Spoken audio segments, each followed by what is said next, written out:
The objective today is to create a logic gate using two transistors. Sounds really simple, might be a little challenging depending on how much of a background you have in electronics.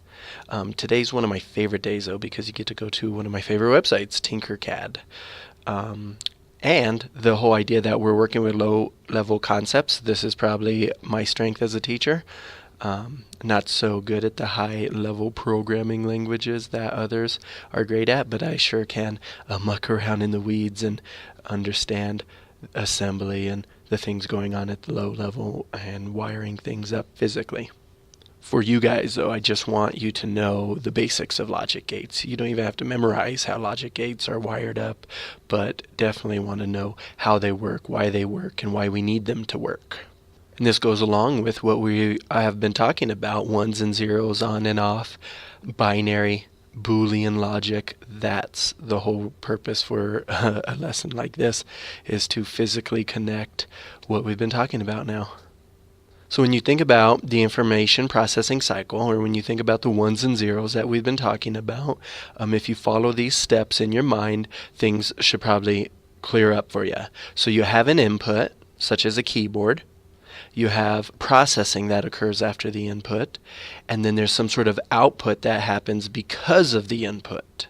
And finally, if we deem it so, we can put it in storage. Another way to look at the exact thing I went over, so you got your input, process, give and take between storage depending on the needs. And for storage, we can use a primary or secondary. Primary would include RAM, ROM, EEPROM. EEPROM's pretty fun. We'll go into that later. For secondary storage, it could be anything from DVDs, hard disks, flash drives, etc. So at the center, at the heart of this whole process, are logic gates. A logic gate is an elementary building block of a digital circuit. So think right here. Predict where in this flow do you imagine a gate would exist. So I want that to sit in the back of your mind, and no later than tomorrow will I have answered this prediction for you.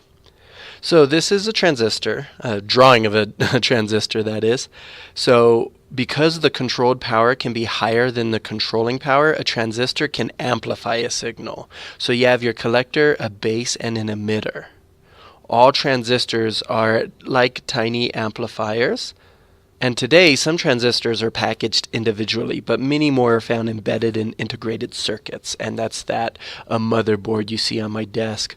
And when you're thinking integrated circuits, think tiny, like very, very tiny. Where can you usually find transistors?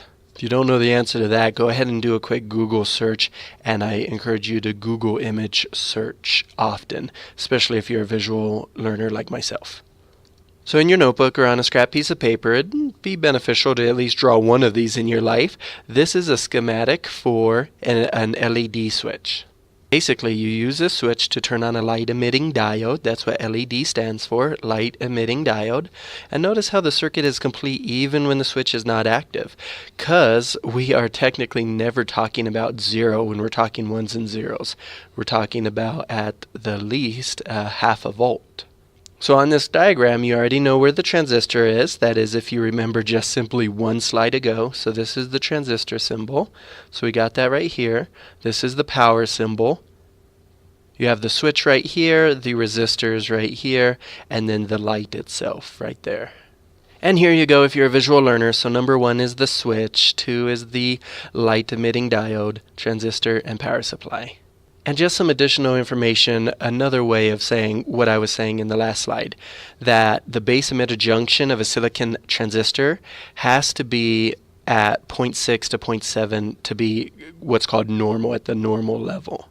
If it is 1.4, the transistor is fully on, and also the need for our resistors to the LEDs. In this case, our circuit receives too much power from an unapproved source, so thus the need for the resistors. Those are the squiggly lines. You don't see them on this particular slide, but you'll see them here. Without these resistors, the circuit could break. So another diagram for you, now connecting something we've learned about in the past, that truth table.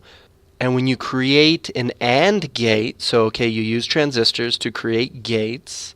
To create the AND gate, it's very simple. You'll use two transistors, And therefore, with a power supply here, a light here, if the input here is 1 and the input here is 1, then the output will be 1.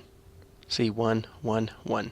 And be sure to write this out on your canvas, your think, write, share, even if you just write something like 2 transistors equals an AND gate. All right, now for the fun. We're going to go to a website called Tinkercad.com and wire one up ourselves. All right, so here we are on Tinkercad.com. When you first type this in, you'll have the option to sign in or sign up. I suggest you sign up. That way all your circuits are saved. This is my profile. And there's a lot the website has to offer, but will primarily be in circuits. So you can see I've wired up a couple gates here. Let's click on the one we're working with today, the AND gate. I'm going to click Tinker this. And here you can see the work I've already done. I'll let you figure out the nuances of how to click on things and wire, connect them. This white thing is called a breadboard. Hopefully one day I'll have actual breadboards in class, but for now we can use this virtual environment.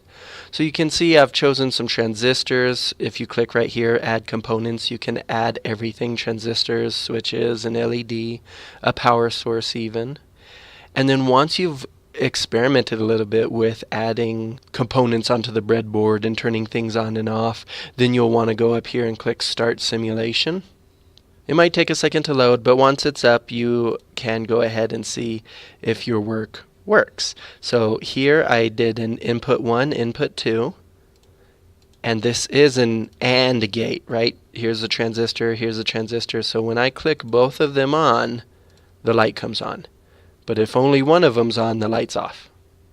And that's a lesson. I wanted it to be pretty short so you have a lot of time to tinker around on Tinkercad and also to successfully wire up an AND gate yourself. If you need additional help than what I'm going to provide you in this video, I highly suggest watching videos by Ben Eater. So that's right here. If you YouTube making logic gates from transistors, you'll find him quickly.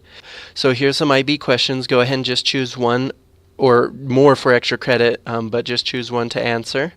And then the DOL of the day. Using electrical schematics, show me what an AND gate looks like.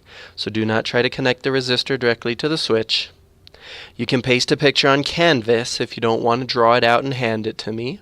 And the second thing is to just play around on, it says circuits.io, but now it's Tinkercad, okay? Tinkercad apparently merged circuits.io. So play around on Tinkercad. That's your second DOL. You really don't have to do anything. Maybe whether you enjoy that website or not, go ahead and let me know for your number 2 DOL right there. And I want to end on a quote today. Programming isn't about what you know, it's about what you can figure out. This is by the author of a Ruby book. Ruby is a programming language, a really high-level programming language. And I notice his name happens to be Chris Pine. I'm not talking about the Star Trek actor, though. And if you want to read more from him, you can go ahead and go to the link.